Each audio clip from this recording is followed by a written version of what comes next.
होता है ना, वैसा लाइव दिखा रहे थे। कितने चैनल दिख रहा था, ऑपोजिशन के पॉलिटिशियन बैठे उधर, हुकूमत बैठे हुए पुलिस के सामने, और बाबरी मस्जिद नीचे आती। कैसा? बाय डायनामाइट दिख रहा है। और बोलते कि स्पॉन्टेनियस रिएक्शन था। क्या स्पॉन्टेनियस? प्लानिंग थी। बम के जरिए बाबरी मस्जिद को शहीद किया जाता है। मुझे लगता है कि जॉर्ज बुश ने ये बाबरी मस्जिद डिमोलिशन को देख के उसको आइडिया आया होगा कि 9/11 न्यूयॉर्क ट्विन टावर को बम से गिराओ।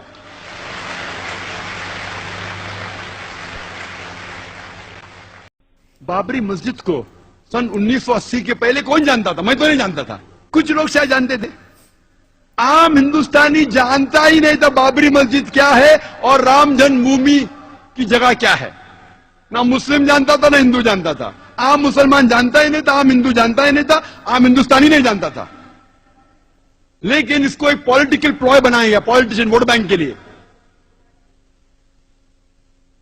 सुप्रीम कोर्ट ने ऑर्डर पास किया था कि इस डिस्प्यूटेड साइट पे, इस इख्तिलाफी जगह पे कोई नहीं आना चाहिए। उसके बावजूद 6 दिसंबर सन 1992 में, 1992 में 6 दिसंबर में एक बड़ी गैदरिंग हुई उसी डिस्प्यूटेड साइट के ऊपर, बाबरी मस्जिद राम जन्मभूमि इश्यू की जगह पे। ऑर्डर था सुप्रीम कोर्ट का, सबसे हाईएस्ट अथॉरिटी इस मुल्क की, नो गैदरिंग। तो भी गैदरिंग हुई। कौन गैदरिंग किया? Opposite party of politicians, politicians in the opposite party. हुकूमत चाहती थी तो रोक सकती थी, आसानी है, पुलिस उसके पास है, हथियार था, आसानी, लेकिन नहीं रोका। क्यों नहीं रोका? ऑपोजिशन ने गैदरिंग की वोट बैंक के लिए, क्या मुझे वोट मिलेगा। पॉलिटिशियन जो पावर में थे, अगर मैं इनको रोकूंगा तो मेरा वोट बैंक जाएगा, तो जाने दिया, आन दो, नो प्रॉब्लम, आ जाओ, पीछे के रास्ते से आओ। लेकिन टेलीविजन पे दिख रहा था सुप्रीम कोर्ट का ऑर्डर, नो गैदरिंग। उसके बाद क्या होता है? हजारों की तादाद में, 10,000 से ज्यादा, हजारों, tens of thousands of people, lakhs of people, लाखों लोग इकट्ठा हुए सब जगह से, त्रिशूल लेके बाबरी मस्जिद को शहीद करते। कोई भी अक्लमंद इंसान क्या त्रिशूल और तलवार से बाबरी मस्जिद नीचे आ सकती है? सैकड़ों साल से इतनी मजबूत इमारत आ सकती है? बोलते स्पॉन्टेनियस रिएक्शन था, प्लानिंग नहीं थी। टेलीविजन पे लाइव दिख रहा है, लाइव दिखा रहे, लाइव टेलीकास्ट, लाइव मैच होता है ना, वैसा लाइव दिखा रहे थे। कितने चैनल दिख रहा था, ऑपोजिशन के पॉलिटिशियन बैठे उधर, हुकूमत बैठे हुए पुलिस के सामने, और बाबरी मस्जिद नीचे आती। कैसा? बाय डायनामाइट दिख रहा है। और बोलते कि स्पॉन्टेनियस रिएक्शन था। क्या स्पॉन्टेनियस? प्लानिंग थी। बम के जरिए बाबरी मस्जिद को शहीद किया जाता है। मुझे लगता है कि जॉर्ज बुश ने ये बाबरी मस्जिद डिमोलिशन को देख के उसको आइडिया आया होगा कि 9/11 न्यूयॉर्क ट्विन टावर को बम से गिराओ। —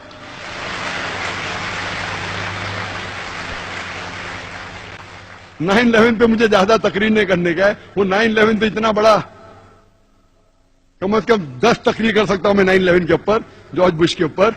लेकिन मुझे लगता है उसको आइडिया मिली बाबरी मस्जिद से। जिस तरीके से बाबरी मस्जिद को बम से गिराया गया और कहा गया कि स्पॉन्टेनियस रिएक्शन था, उसी तरीके से बम से गिराया ट्विन टावर को और कहा गया कि प्लेन ने मारा।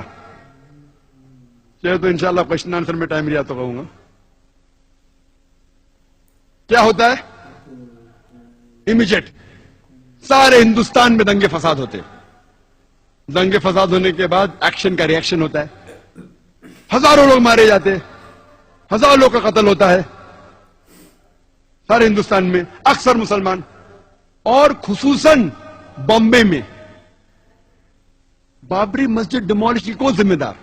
कोई भी आम आदमी जिसको थोड़ी भी अकल है वो कहेगा नंबर 1 रिस्पॉन्सिबल, सबसे ज्यादा जिम्मेदार ऑपोजिशन पॉलिटिशियन जिनने गैदरिंग की सुप्रीम कोर्ट के खिलाफ।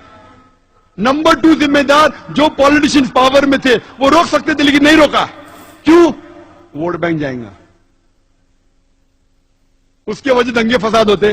दंगे फसाद में पुलिस चाहती दंगे फसाद को रोक सकती।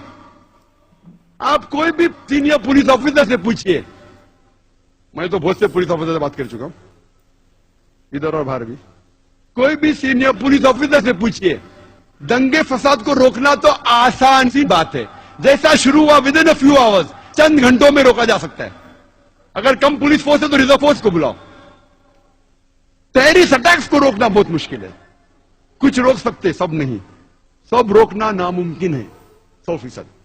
कुछ को रोक सकते, दंगे फसाद 100% रोकना आसान है अगर पुलिस फोर्स चाहे तो। लेकिन जो पुलिस चाहती भी रोकना नहीं रोक सकती थी। क्यों? क्योंकि उनको पॉलिटिशियन का दबाव था। पुलिस फोर्स तो फाइनली गवर्नमेंट के अंदर आती ना, होम मिनिस्टर के अंदर। वो पुलिस ऑफिसर चाहता भी था बेगुनाह मुसलमान का कत्ल ना हो, फिर भी कुछ नहीं कर सकता। क्यों? उसके सिर के ऊपर पॉलिटिशियन है। दंगे फसाद होते हैं बंबई में, 1500 मुसलमान का कत्ल होता है। मोर देन 90-95% जिनका कत्ल होता है मुसलमान होते हैं। 1800 से ज्यादा घायल होते हैं बॉम्बे राइट्स में। इवन पार्टीशन के वक्त भी बॉम्बे में इतना बड़ा दंगा फसाद है, जिस तरीके से ये दंगे फसाद हुए, और पुलिस चाहती रोक सकती थी, नहीं रोकी। हजारों बेगुनाह लोग की कत्ल हुआ।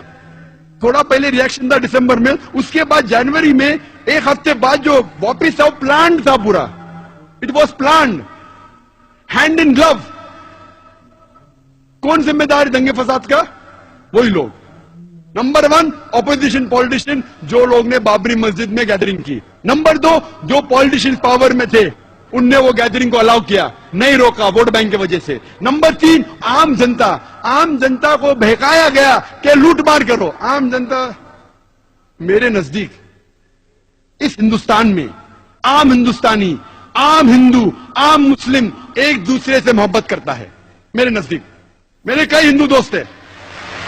आम हिंदुस्तानी, आम हिंदू, मुसलमान एक दूसरे से मोहब्बत करते हैं। ये पॉलिटिशियन लोग चिंगारी लगाते हैं वोट बैंक के लिए, और बेगुनाह लोग को बहकाते हैं और उनके जरिए राइट्स करते हैं। हम आम जनता हिंदुस्तान की इन पॉलिटिशियन के बहकावे में नहीं आना चाहिए।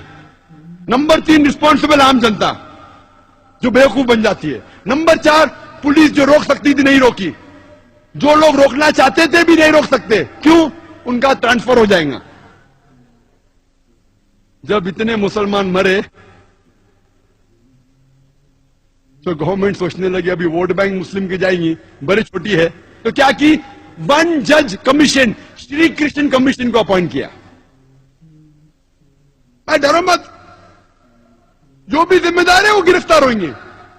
और कायम करते 1 जज कमीशन श्री BN कृष्ण को, श्री BN श्री कृष्ण को, श्री कृष्णा कमीशन। और मुझे कहना पड़ेगा बिलाशुबा कि जस्टिस श्री कृष्णा वो एक डिवाउट हिंदू है, हिंदू धर्म का पालन करते हैं, लेकिन साथ साथ वो एक जस्ट और अपराइट इंसान है। साथ साथ वो एक ईमानदार और अदल के इंसान है, नागरिक है। हमें गर्व है उसके ऊपर। जस्टिस श्री कृष्णा अकेला 1 मैन कमीशन, वो क्या करता है? वो तहकीक करने लगता है कि जिम्मेदार कौन है। रिपोर्ट बनाते 2 वॉल्यूम में। पहले वॉल्यूम में कहां कहां हमले हुए, क्यों हुए, क्या। दूसरे वॉल्यूम में कौन कौन जिम्मेदार थे। श्री कृष्णा कहते हैं, जस्टिस श्री कृष्ण, मैं नहीं कह रहा हूं, जस्टिस श्री कृष्णा कहते हैं कि ये राइट्स के जिम्मेदार, it was pre planned by the opposition politicians of Maharashtra. अपने रिपोर्ट में लिखते हैं नंबर 1 रिस्पॉन्सिबल शिवसेना बाल ठाकरे। मैं नहीं कह रहा हूं, श्री कृष्णा के, justice Shri Krishna. Number 2 the politicians in power, they could have stopped it. जो पॉलिटिशियंस पावर में थे वो रोक सकते थे, लेकिन नहीं रोका। नाम लिख के कहता है, माशाल्लाह, गट्स है उसके पास, हिम्मत है उसके पास, जस्टिस श्री कृष्णा। मैं उसको कांग्रेचुलेट करता हूं, अकेला मैन। मैंने कोशिश किया कि आज उनको स्टेज के ऊपर चीफ गेस्ट जैसा बनाऊं, लेकिन मैंने दावत बहुत लेट दी, और कोई जस्टिस को भी कोशिश की, लेकिन लेट मुझे ध्यान आया कि एक को चीफ गेस्ट बना सकते थे। कई प्रोग्राम में काफी जस्टिस आ चुके हैं। वो लिखता है कि रूलिंग पार्टी, शरद पवार भी रिस्पॉन्सिबल है। मैं नहीं कहता हूं, justice Shri Krishna, defence minister, और चीफ मिनिस्टर सुधाकर राव वो भी रिस्पॉन्सिबल, नाम लेके लिख रहा है। मानना पड़ेगा उस शख्स को, दाद देता हूं मैं उसकी। अल्हम्दुलिल्लाह सुम्मा अल्हम्दुलिल्लाह, अल्लाह उसकी हिफाजत करे, गट से उसमें। वो लिखता है ऑपोजिशन पार्टी पहली रिस्पॉन्सिबल, लोकल महाराष्ट्र गवर्नमेंट की, रूलिंग पार्टी नेक्स्ट रिस्पॉन्सिबल, उसके बाद police force which was hand in glove responsible. नाम ले रहे पुलिस ऑफिसर का, नाम लेके 26 पुलिस स्टेशन जो बॉम्बे के ज्यूरिडिक्शन में, वो जाके साल भर नोट करते रहा, अकेला शख्स नाम लेके। कमिश्नर, ज्वाइंट कमिश्नर नाम भी लिया, त्यागी दैट टाइम ज्वाइंट कमिश्नर क्या था उस टाइम, नाम लेके पुलिस ऑफिसर के रिस्पॉन्सिबल। कहता है शुरुआत हुई बाबरी मस्जिद से, एल के अडवाणी का नाम भी अंदर है, एल के अडवाणी बाबरी मस्जिद नाम लेते हुए। मैं तहकीक किया लेकिन फिर पता चला ये शख्स जस्टिस बीएन श्री कृष्णा, हिम्मत है उसमें नाम लेते हुए। तो हम जानते हैं ये वजह कि इसके जिम्मेदार नंबर 1 है पॉलिटिशियंस। इसीलिए हम मुसलमान को इंडियन जुडिशरी सिस्टम पे गर्व है, हमें फख्र है इंडियन जुडिशरी सिस्टम पे। हो सकता है कि पॉलिटिशियन हमें छोड़ देंगे, एक आम जो हिंदुस्तानी है, खुसूसन हम मुसलमान, चाहे पॉलिटिशियन हमें धोखा देंगे, चाहे कई बार पुलिस धोखा देंगी, लेकिन इंडियन जुडिशरी सिस्टम पे हमें गर्व है। और हम दुआ करते हैं अल्लाह से, क्या ये जुडिशरी सिस्टम को पॉलिटिशियन की भनक ना लगे, वरना खुदा इस देश को बचा सकता है।